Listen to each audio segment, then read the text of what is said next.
Hello friends, എല്ലാവർക്കും ശ്രീയാസ് വേളിലേക്ക് സ്വാഗതം. എന്തെല്ലാവരുടെ വിശേഷങ്ങളൊക്കെ? എല്ലാവർക്കും നല്ല തിരക്കൊക്കെ ആയിരിക്കുമല്ലേ? മകരമാസം ആയിക്കഴിഞ്ഞാൽ പിന്നെ എല്ലാവർക്കും നല്ല തിരക്കായിരിക്കുമല്ലോ. ഓരോ ഉത്സവങ്ങളും പൂരങ്ങളുടെയും എല്ലാം കാലമുള്ള മകരമാസം. ഇന്നത്തെ വീഡിയോ ഞങ്ങളുടെ വീടിൻ്റെ തൊട്ടടുത്തുള്ള കുന്നുംപുള്ളിക്കാവ് ഭഗവതി ക്ഷേത്രത്തിലെ പൊങ്കാലയെക്കുറിച്ചാണ്. എനിക്ക് വളരെ കാലമായിട്ടുള്ളൊരു ആഗ്രഹമായിരുന്നു കേട്ടോ പൊങ്കാല ഇടാൻ പോകണം എന്നുള്ളത്.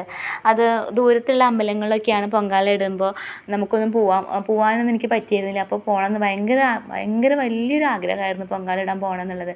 അപ്പോഴാണ് ഞങ്ങളുടെ വീടിൻ്റെ തൊട്ടടുത്തുള്ള ഈ കുന്നുംപുള്ളിക്കാവ് ഭഗവതി ക്ഷേത്രത്തിൽ പൊങ്കാല ഇടാൻ തുടങ്ങിയിട്ട്. ഇവിടെ മകരച്ചൊവ്വയ്ക്കാണ് പൊങ്കാല ഇടാറുള്ളത്. കഴിഞ്ഞ കൊല്ലമാണ് ഞാൻ ആദ്യമായിട്ട് പൊങ്കാല ഇടാൻ പോണത് തന്നെ. കഴിഞ്ഞ കൊല്ലം പൊങ്കാല ഇട്ട് വന്നപ്പോൾ എനിക്ക് ഭയങ്കര ഒരു സന്തോഷം തോന്നി കേട്ടോ. നമ്മൾ ഒരുപാട് കാലമായിട്ട് ആഗ്രഹിക്കുന്ന ഒരു കാര്യം നമുക്ക് നിറവേറുമ്പോൾ നമുക്ക് ഭയങ്കര ഒരു സന്തോഷവും ഒരു മനസ്സംതൃപ്തിയും ഒക്കെ ഉണ്ടാവുമല്ലോ. അങ്ങനത്തെ ഒരു സന്തോഷമായിരുന്നു കേട്ടോ പൊങ്കാല ഇട്ട് വന്നപ്പോൾ. കഴിഞ്ഞ കൊല്ലം വിചാരിച്ചിട്ടുണ്ടായിരുന്നു അടുത്ത കൊല്ലം എനിക്ക് പൊങ്കാലയ്ക്ക് പോകാൻ പറ്റണേ എന്ന്. ദൈവത്തിന് അതുകൊണ്ട് എനിക്കത് സാധിച്ചു കേട്ടോ. ഇക്കൊല്ലം ഞാൻ പൊങ്കാല ഇടാൻ വേണ്ടി പോയി. ഇതാ പൊങ്കാലയൊക്കെ എല്ലാം കഴിഞ്ഞു. പായസമല്ല പൊങ്കാലയൊക്കെ റെഡിയായി കഴിഞ്ഞു.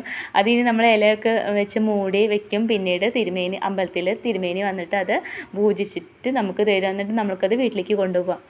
അപ്പോൾ ഇന്നത്തെ വീഡിയോ ഇത്രയേ ഉള്ളൂ. വീഡിയോ ഇഷ്ടപ്പെട്ട എല്ലാവരും ലൈക്ക് ചെയ്യുക, ഷെയർ ചെയ്യുക, സബ്സ്ക്രൈബ് ചെയ്യുക.